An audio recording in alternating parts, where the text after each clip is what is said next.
All right, we are going to try this again. Hello again. It's still Feel Good Friday, and you probably don't know why I'm saying hello again, but we had a little Instagram issue that our video was not working. We had Pat on here with me, and she got kicked off. So, we're keeping forward, and we're trying again. And we will rejoin ourselves. Once again, I am Adina O'Neill. I am the founder and head coach at Team Be Real, where we build belief, belonging, and confidence in all athletes. And today we're going to do take two. Instagram is giving us the business, but that won't stop us. Together, we're going to keep forward. So we're going to try this again. Today we have Pat from Getting Your Mind in Gear, who is going to have a little conversation, get her viewpoint on the topics of Women's History Month. But before that, let's try this again. Pat, tell us who you are, what you do, and how we met. My name is Pat, and I just want to say that these little Instagram glitches is kind of like the awesome example of what I do, which is teaching people how to be flexible, how to help, how to handle the difficult moments that either you did kind of think might happen or you didn't think would happen, like how to just make it work anyways, so I think this is awesome. You didn't plan it this way, but it'd be great if you did, right? Why would anybody plan it that way, right? It was like we wouldn't plan things to go wrong, but they always do. You got to roll it and move forward. Exactly. So who I am, like I said, I'm Pat Spencer. I am the owner of Getting Your Mind in Gear, where I help primarily endurance athletes deal with the mental side of the game, because that is such an important side. So that's what I do. I think you asked how we met. We met at the Feisty Outspoken Summit, I think it was called, back in 23 maybe. I think 22. Oh my gosh. Yeah. Wow. Okay. But either way, in the 2020s after the pandemic, in Tempe, Arizona, and then you and I and several others like just connected, and we've been kind of helping and supporting each other, watching our businesses grow. But it's not necessarily about the businesses; it's about how do we help the athletes that we work with. So that's who I am and how we met, I think. Yeah, awesome.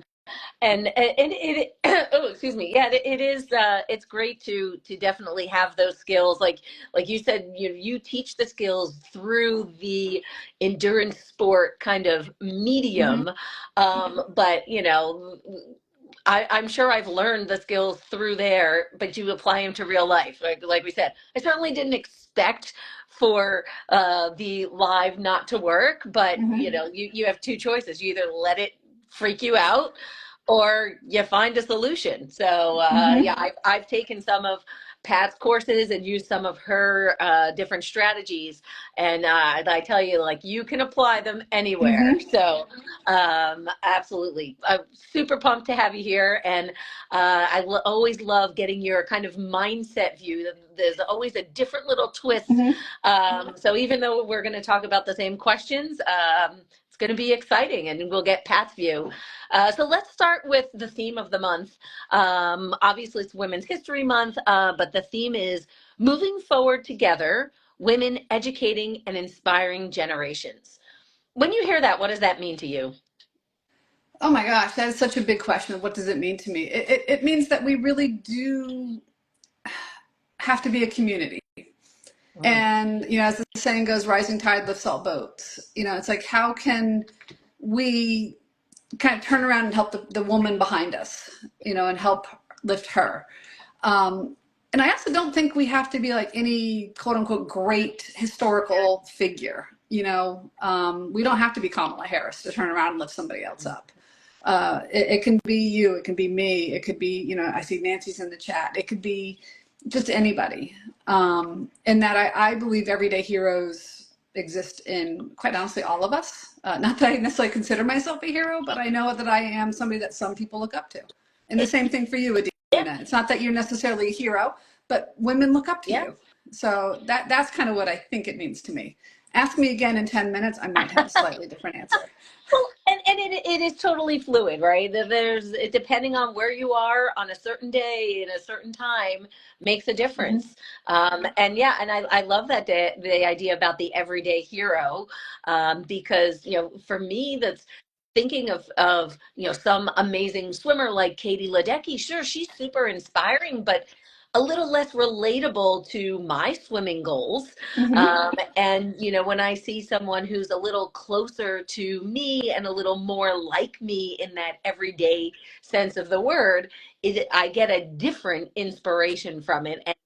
And but both women can be a hero. So Mm-hmm. I love that. I love it.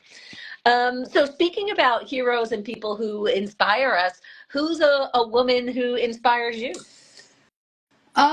There's so many of them. Obviously, my mom, like she's a huge influence on my life. But when I think of women who inspire me, there's two that pop immediately into mind. And these are both two women that I personally know. They're both from my childhood. They're both, actually, they're between my age and my parents' age. One was my babysitter growing up. And she, like when I met her, she was like 15 or 16. But she went off to be like a freelance journalist and really covered aspects of the world and did things that women don't do. Yeah. Like, for example, she's either the only or one of the few female journalists to interview Muammar Gaddafi from Libya back in the day. So she kind of showed me women can do anything, right? Hmm. And the other woman came into my life at like kind of just the right age. I think I was 8, maybe 8 or 9. And my dad was in the military. He was a military pilot. She was one of the first female pilots in my dad's military squadron. And she was in the first class of the Air Force Academy to graduate women. So again, showing me that women really can do anything. And at the time I wanted to be a pilot. And then I didn't have any role models. And now all of a sudden, poof, in walks There she was. in walks this 24-year-old, into this 8-year-old's life. And I thought she was like God. I was like, she could do no wrong. So those are the two that immediately pop into mind. If I think about athletic heroes, I'm sure I could think of some. If I think about professional heroes, I'm sure I can think of some. But those two are just the ones that Yeah. pop right in. That's kind of special to have people who you have a personal relationship who are pioneers in some way.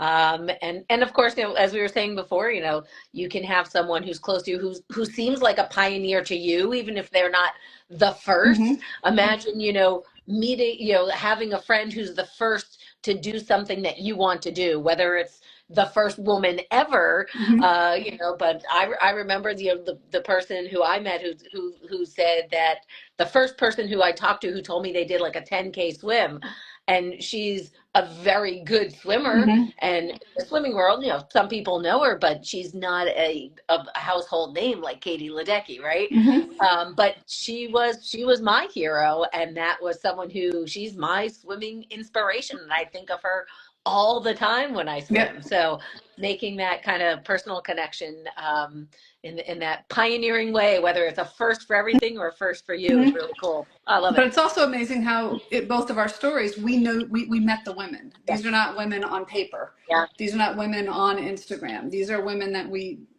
met, we talked to. yeah, Mine happened to be close friends.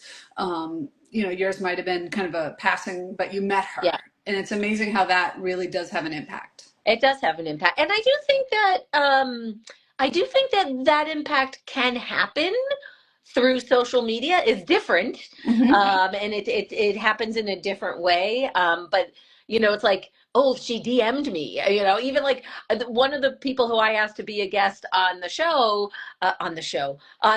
for these conversations next week is someone who I've never actually spoken to. And I've DM'd her a couple of times. I follow her account, and I find a lot of inspiration from her. And I was like, hey, would you come do this with me? And it was the first kind of conversation we had, and Mm-hmm. it changed the vibe of the conversation. And I look at her a different way, just that I had that personal Yep. connection with her. So Awesome. yeah, that's huge. That's huge. I love that. Cool. Um, how do I've been asking this question. I said, how do you think being a woman uniquely Thanks, Nancy. Nancy said it could be a show. She's loving the chats. Awesome. Oh, maybe it will be. I just, You never say never, right? It's Mm-hmm. not on my radar, but you might have just put it there. We'll see. So the question that I've been asking is, how does being a woman uniquely position you to serve your clients or the people who you're working with? And some people have, have said they don't think it's specifically being a woman, that it's more their personal characteristics. So I'm curious, do you think being a woman does uniquely position you to inspire and make the impacts that you're working on with your mental work, or is it something inherent to yourself? I don't think I can separate being a woman from who I am as myself. I mean, we are all kind of a big jigsaw puzzle, and being a woman is certainly part of that puzzle with me. Yeah, I do love, now I do acknowledge that being a woman does help me engage other women at times. yeah, In social work, we have in mental health treatment, we have the aspect of peer support and peer treatment, where if you've walked in somebody's shoes, if you've walked a similar path, there's almost an instant connection or instant validity in what they're saying. So I think that helps me. But I don't think that being a woman necessarily makes me qualified. Like, it's just one of the aspects. I mean, hell, I could be a woman and really bad at what I do. Um, and just like I can be a woman and also engage with men, and be able to help support them. Um, so I do think it helps me understand some of what they've walked, what path they've walked. But the path I've walked as a 52-year-old woman is very different than the path that a 30-year-old woman has walked. hmm Um, but again, I do think it just gives some kind of instant validity of, okay, you at least get some of this. yeah, You know what it's like to be training and get the world's worst period cramps and just want to pull over and curl into a ball. yeah, You know what it's like as a woman going into a shop and trying to find something that fits your body. That maybe most everything was designed for men, but I've got a few more curves than most men. yeah. So I have those experiences. So I don't know if it makes me uniquely qualified. I think it's an aspect of my I love qualification. it. I love that. Yeah. There's the connection piece is kind of becoming a theme, which I have to say a quick plug for. You and I co-authored a book called Connections with a Mm-hmm. couple other coaches, and it's not surprising that theme has come back again because it really is so important. Mm-hmm. So that's really cool. Well, in the sake of trying to keep things close to not being too long, I if you had 1 minute to teach us something, to teach everyone watching something, what would it be? That 1 minute I would probably use to teach them that there is joy every day. Even in the tumultuous times, you can find moments, and I am talking moments, of joy. And I think finding those moments is really important because it helps instill like a little sense of I'm sorry, not help, hope. And it allows us to not kind of dig ourselves deeper into the hole of, oh my God, this sucks, I can't do this. It also, when we really try to find that joy or the awe or the wonder in these small moments, it um, it actually engages our thinking brain as opposed to our emotional brain. Because when we're in these dark moments and it's like everything's gone wrong, everything sucks, blah blah blah blah blah, our emotional brain is taken over. It's everything is fear, everything is anxiety, everything is kind of sorrow. But if we can literally intentionally look, like my thing is I look for turtles when I'm out bike riding. I'm like, all right, this sucks, so I'm going to find a turtle.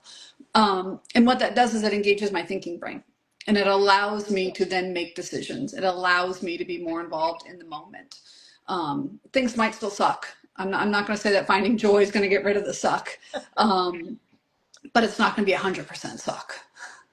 Does it work the same way if someone considers themselves an overthinker? Like I consider myself an overthinker. Is that going to lead you down like an overthinking path? Like if you say you're changing from your emotional to your thinking brain? So oftentimes the overthinking brain is I don't want to diagnose anybody Oh, here, but like just for overthinking this is oftentimes just for is a protective factor. Overthinking is, let me think of oh, all the things to make sure I've got this perfect, or to make sure nothing goes awry, or and what I think looking for joy does is it pauses that overthinking, and it allows you to kind of get back onto the path of where you want to be. So Yeah. Yes, this is entertainment purposes. This is yeah, not where diagnosing a soul here, you know. no, no, not at all. I self-proclaim myself an overthinker. Yes. Well, that's a really neat way to look at it. Kind of just like to interrupt whatever your brain is doing, whether you're Mm-hmm. overthinking or in that emotional spot, and just kind of change your thought and look for something, one little spark of joy or awe Mm-hmm. or wonder, as you like to say, Yes. that you can kind of hold on to and take forward. Oh, well, I found my spot of joy for today. Is always such a pleasure to have a moment for us to connect. And like I said, I learn something new every time. So definitely, follow Pat over at Getting Your Mind in Gear here on Instagram. Where else can they find you, Pat? And do you have anything exciting coming up or available that people can take advantage Yes. of? So I'll start with that. So in the next, let's say 2 months, a course, Adina, that you took, my motivational kind of interviewing course, I am in the process Absolutely. of recording it, and then I'll be editing it to put it on as an on-demand training for folks. Excellent. So I'll be doing that. For anybody that is looking to kind of hone some of the mental side of things, I am certainly available for that. I even work on kind of if someone has had, like, let's say a bad bike experience and now they're kind of afraid to get back on the bike. That's actually probably one of my core specialties, is helping people get over that, or through that, not over it. So that's what you can look forward of coming up. I would love it if you signed up for my newsletter, because I've only put it out once a month right now, sometimes twice a month. Kind of get you up to date of what's going on. It gives you a link to my blog, which this month was all about self-talk and storytelling. And then you can also find me on Instagram. And I'm also on Threads and Blue Sky and all those others. But Insta is my primary area. And my website is gettingyourmindingear.com, and Insta is Getting Your Mind in Gear. Fantastic. Well, go check out Pat, get your mind in gear, and enjoy the rest of your day, whatever day it is that you happen to be watching this. And of course, as I always like to say, be well, be real, and keep moving forward. All Have right. a great one. Bye, guys. Bye.